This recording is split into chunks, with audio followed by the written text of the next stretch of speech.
ایک ایسی جنگ جس میں کافروں کے 70 بڑے سردار مارے گئے، جن میں ابو جہل بھی شامل تھا۔ ابو جہل جو ساری زندگی نبی کریم صلی اللہ علیہ وسلم اور مسلمانوں کا سب سے بڑا دشمن رہا، آخر میں اس کا خاتمہ 2 بچوں نے کیسے کیا، اور موت سے پہلے اس بدبخت نے نبی کریم صلی اللہ علیہ وسلم کے لیے کون سا پیغام چھوڑا۔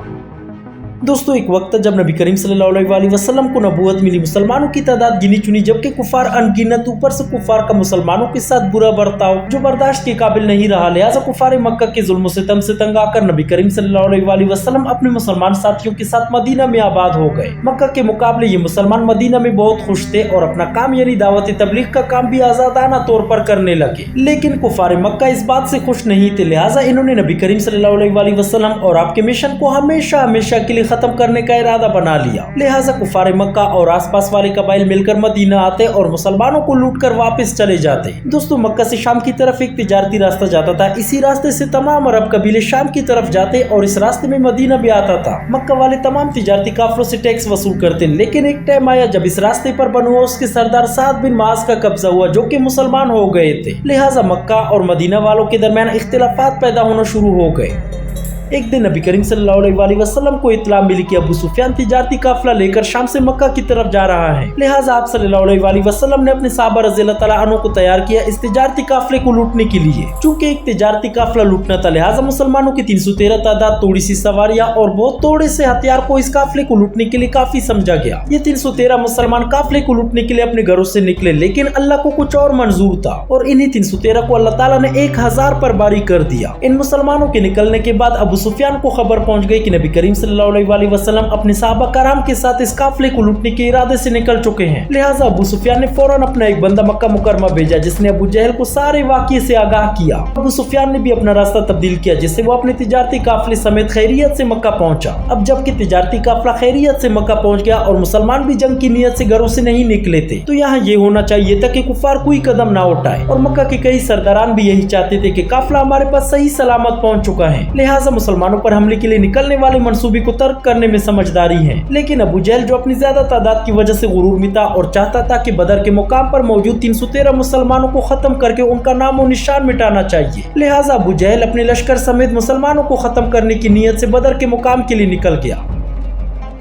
جب یہ لشکر بدر کے مقام پر پہنچا اور مسلمانوں نے دیکھا کہ اتنا بڑا لشکر جو ہم سے جنگ کی نیت سے یہاں آیا، سوچنے لگے کہ کیسے ان سے بنا ہتھیار کے 313 اور 1000 کے درمیان مقابلہ ہوگا، لیکن اب وہاں سے جانا ممکن نہ تھا اور ان سے لڑنے کے علاوہ کوئی دوسرا راستہ نہیں تھا، لہٰذا نبی کریم صلی اللہ علیہ وسلم نے تمام صحابہ کرام رضی اللہ تعالیٰ عنہ کو جمع کر کے ان سے خطاب کیا۔ اس دوران زید بن ارقم رضی اللہ تعالیٰ عنہ نے عرض کیا، یا رسول اللہ، ہم بنی اسرائیل کی طرح ہرگز نہیں ہیں جنہوں نے حضرت موسیٰ علیہ السلام سے کہہ دیا تھا کہ آپ جائے آپ کا رب جائے، دونوں لڑے، نہیں بلکہ ہم آپ کے ساتھ خون کے آخری قطرے تک لڑیں گے، آپ ہمیں اگر آگ میں چھلانگ مارنے کا حکم دے تو ہم اس میں چھلانگ مار دیں۔ اس بات سے نبی کریم صلی اللہ علیہ وسلم بہت خوش ہوئے۔ اس طرح باقی صحابہ کرام رضی اللہ تعالیٰ عنہ نے بھی یہی بات کہی کہ ہم آپ کے ساتھ لڑیں گے۔ دوستو، جب جنگ شروع ہوئی، عرب کا یہ دستور تھا کہ جب دونوں طرف کی فوجیں آمنے سامنے کھڑی ہوتی تھی تو قوم کے بہادر ترین بندے باہر نکل کر آتے تھے اور کہتے تھے کہ پہلے ہم سے لڑو۔ کفار مکہ کی طرف سے 3 لوگ، ولید ابن عتبہ، عتبہ ابن شیبہ اور ایک دوسرا شخص نکل کر آیا اور کہا کہ کوئی ہے ہمارے مقابلے میں پہلے ہمارا مقابلہ کرنے والا۔ مسلمانوں کی طرف سے 3 صحابی، حضرت ابو عبیدہ رضی اللہ تعالیٰ عنہ،